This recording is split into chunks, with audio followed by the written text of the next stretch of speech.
Greetings from the Erie Coast. This is Mad Shad. Happy Independence Day, 4th of July, 1776. A document was made and published after meetings were held in secret. After countless reprisals and grievances were addressed and redressed and, to no avail. When homes and places and people's lives were destroyed, burned, mercenaries were sent to this country to ravage and plunder, till everything was exhausted that the people of America, of the colonies, could do to try and stop this.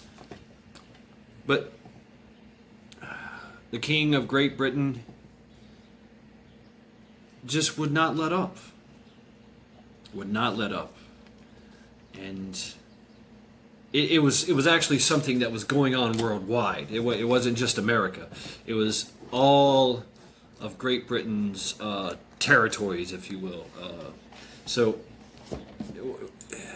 America, out of all the world, there were some other revolutions that came out about this, but America stood up. Talked about John Quincy Adams. There were others too. Obviously, Thomas Jefferson wrote the Declaration of the Independence, which he borrowed from a lot of other documents. The Virginia, case in point, the Virginia Declaration of Independence. He borrowed a lot from that, and when he submitted it to Congress, he was really pissed off because they chopped it and took out a bunch of stuff and everything. But after meeting in secret to finally say that's enough, we got to figure something out. They came up with the Declaration of Independence, in which I think his name was Thomas Paine. Don't quote me on that. Could be. He was a printer. He stayed up all night just to make 200 copies. 200. Think about it. Printing press, printing blocks, ink. It's quite the ordeal. He made 200. He distributed them throughout the Americas. And one of them made it to the king, and the king was like, these idiots. So after everything was exhausted, they tried every avenue of regress and all met with nothing but from the kingdom. They were left with no choice but to declare their independence. So, what I'm going to do here is I'm going to read the Declaration of Independence. Well, I'll attempt to anyway. It's an interesting document. It talks about a lot of shit, a lot of things very pertinent to today as well. So, here's a reading of the Declaration of Independence. In Congress, July 4th, 1776, the unanimous declaration of the 13 United States of America, when in the course of human events it becomes necessary for one people to dissolve the political bands which have connected them with another, and to assume among the powers of the earth the separate and equal station to which the laws of nature and nature's God entitle them. A decent respect to the opinions of mankind requires that they should declare the cause which impel them to separation. We hold these truths to be self-evident, that all men are created equal, that they are endowed by their Creator with certain unalienable rights, that among these are life, liberty, and the pursuit of happiness, that to secure these rights, governments are instituted among men, deriving their just powers from the consent of the governed, that whenever any form of government becomes destructive to these ends, it is the right of the people to alter or abolish it, and to institute new government, laying its foundation on such principles and organizing its powers in such form as to them shall seem most likely to affect their safety and happiness. Prudence indeed will dictate the governments long established should not be changed for light or transient causes.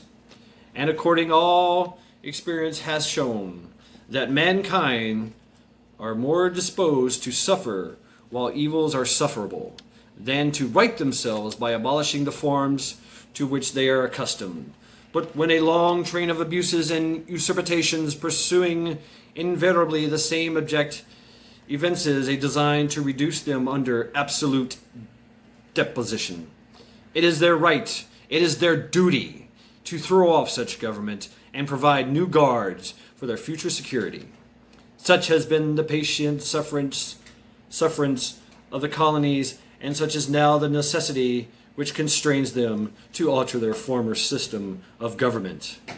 The history of the present King of Great Britain is a history of repeated injuries and usurpations, all having in direct object the establishment of an absolute tyranny over these states. To prove this, let facts be submitted to a candid world. He has refused to assent of laws the most wholesome and necessary for the public good. He has forbidden his governors to pass laws of immediate and pressing importance unless suspended in their operation till his assent should be attained, and when so suspended, he has utterly neglected to attend them. He has refused to pass other laws for the accommodation of large districts of people, unless these people would relinquish the rights of representation in the legislature, a right inestimable to them and vulnerable to tyrants only. He has called together legislative bodies at places unusual, uncomfortable, and distant from the depository of their public records, for the sole purpose of fatiguing them into compliance with his measures. He has dissolved representative houses repeatedly for opposing with manly firmness his invasions on the right of the people. He has refused for a long time, after such dissolutions, to cause others to be elected, whereby the legislative powers incapable of annihilation have returned to the people at large for their exercise. The state remain in the meantime exposed to all the dangers of invasion from without and convulsions within. He has endeavored to prevent the population of these states for that purpose, obstructing the laws of naturalization of foreigners, refusing to pass others to encourage their migrations hither, and raising the conditions of new appropriations of lands. He has obstructed the administration of justice by refusing his assent to laws for establishing judiciary powers. He has made judges dependent on his will alone and for the tenure of their offices and the amount and payment of their salaries. He has erected a multitude of new offices and sent hither swarms of officers to harass our people and to eat out their substance. He has kept among us, in times of peace, standing armies without the consent of our legislators. He has affected to render the military independent of the superior to the civil power. He has combined with others to subject us to a jurisdiction foreign to our Constitution and acknowledged by our laws, given his assent to their acts of pretending legislation. And here's a list of them. for quartering large bodies of armed troops among us, for protecting them by a mock trial from punishment for any murders which they shall commit in the inhabitants of our states, for cutting off our trade with all parts of the world, for imposing taxes on us without our consent, for depriving us in many cases of the benefits of a trial by jury, for transporting us beyond seas to be tried for pretended offenses, for abolishing the free system of English laws in a neighboring province, establishing them wherein an arbitrary government, and enlarging its boundaries so as to render it at once an example and fit instrument for introducing the same absolute rule into these colonies, for taking away our charters, abolishing our most valuable laws, and altering fundamentally the forms of our government, for suspending our own legislators and declaring themselves invested with power to legislate for us in all cases whatsoever. He has advocated government here by declaring us out of his protection and waging war upon us. He has plundered our seas, ravaged our coast, burnt our towns, and destroyed the lives of our people. He is at this time transporting large armies of foreign mercenaries to complete the works of death, desolation, and tyranny, already begun with circumstances of cruelty and perfidy,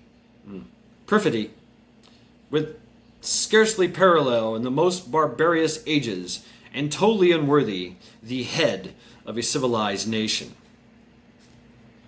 He has constrained our fellow citizens, taken captain on the high seas, to bear arms against their country, to become the executioners of their friends and brethren, or to fall themselves by their hand.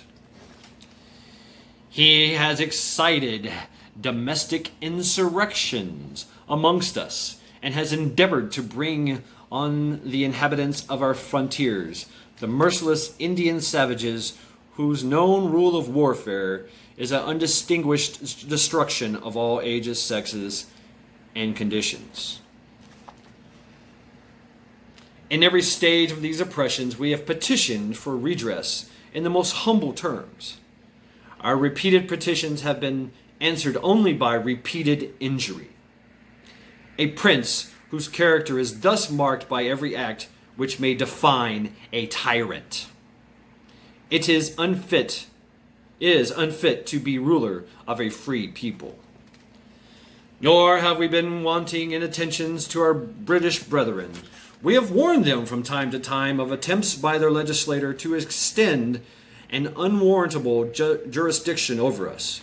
We have reminded them of the circumstances of our immigration and settlement here. We have appealed to their native justice and magnanimity, and we have conjured them by the ties of our common kindred to disavow their usurpations, which would inevitably interrupt our connections and correspondence. They too have been deaf to the voices of justice and consanguinity. We must therefore acquiesce in the necessity which denounces our separation and hold them as we hold the rest of mankind. Enemies in war, peace in peace, friends. We, therefore, the representatives of the United States of America, in General Congress assembled, appealing to the Supreme Judge of the world for the rectitude of our intentions, do, in the name and by authority of the good people of the colonies, solemnly publish and declare that the United Colonies are, and of right, ought to be free and independent states. That they are absolved from all allegiances to the British Crown, and that all political connection between them and the state of Great Britain is and ought to be totally dissolved, and that a free and independent states they have full power to levy war, conclude peace, contract alliances, establish commerce, and to do all other acts and things which independent states may of right do. And for the support of this declaration with a firm reliance and the protection of divine providence, we mutually pledge each other our lives, our fortunes, and our sacred honor. Georgia, Button Gwinnett, Lyman Hall, George Walton. North Carolina, William Hooper, Joseph Hewis, John Penn. South Carolina, Edward Rutledge, Thomas Hayward Jr., Thomas Lynch Jr., Arthur Middleton. Massachusetts, John Hancock. Maryland, Samuel Chase, William Packer, Thomas Stone, Charles Carroll of Carrollton. Virginia, George Wythe, Richard Henry Lee, Thomas Jefferson, Benjamin Harris, Thomas Nilson Jr., Francis Lightfoot Lee, Carter Braxton. Pennsylvania, Robert Morris, Benjamin Rush, Benjamin Franklin, John Morton, George Clymer, James Smith, George Taylor, James Wilson, George Ross. Delaware, Caesar Rodney, George Reed, Thomas McKean. New York, William Floyd, Philip Livingston, Francis Lewis, Lewis Morris. New Jersey, Richard Stockton, John Witherspoon, Francis Hopkinson, John Hart, Abraham Clark. New Hampshire, Josiah Bartlett, William Whipple. Massachusetts, Samuel Adams, John Adams, Robert Treat Payne. I think that was the Eldridge Jerry. Rhode Island, Stephen Hopkins, William Ellery. Connecticut, Roger Sherman, Samuel Huntington, William Williams, Oliver Wolcott. New Hampshire, Matthew Thornton.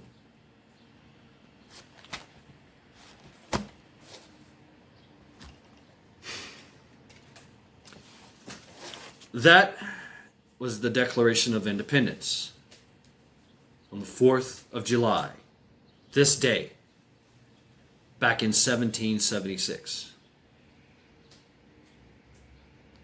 Written in secret, in unanimous agreement of all of Congress. It eventually took about a few months to get to the king. When that happened, the king threw everything he had at us. He conscripted mercenaries, pirates, vagabonds, thugs, criminals to come here and to wage war upon us. He set up an embargo where we could not get anything in or out. I was right about Cuba. Cuba gave us a lot of money. They helped us out. They hated the regime of the British. The Spanish, John Quincy Adams, had a lot to do with garnering their support. The Spanish helped us out as well. The French.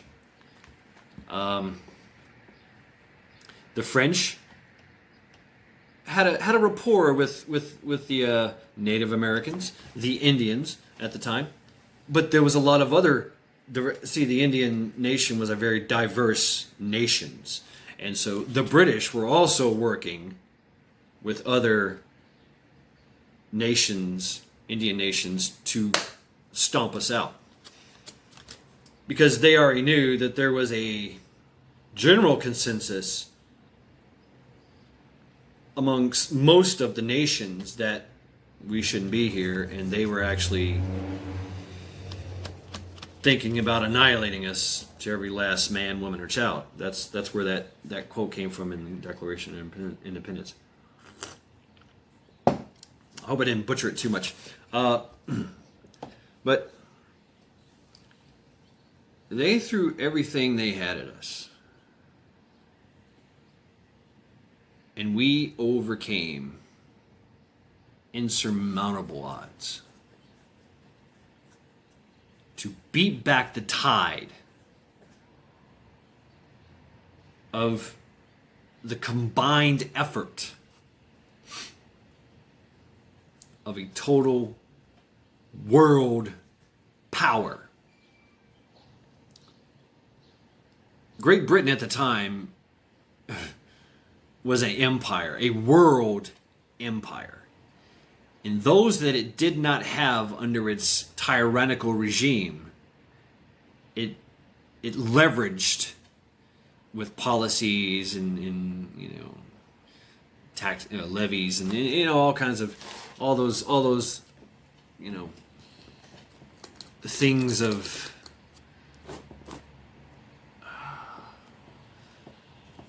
shystiness, if you will. But so even if we could get support from countries, they were getting sanctions put on them by a worldwide organization. Sound familiar? Yet we still persevered. And the rest, of course, is our history.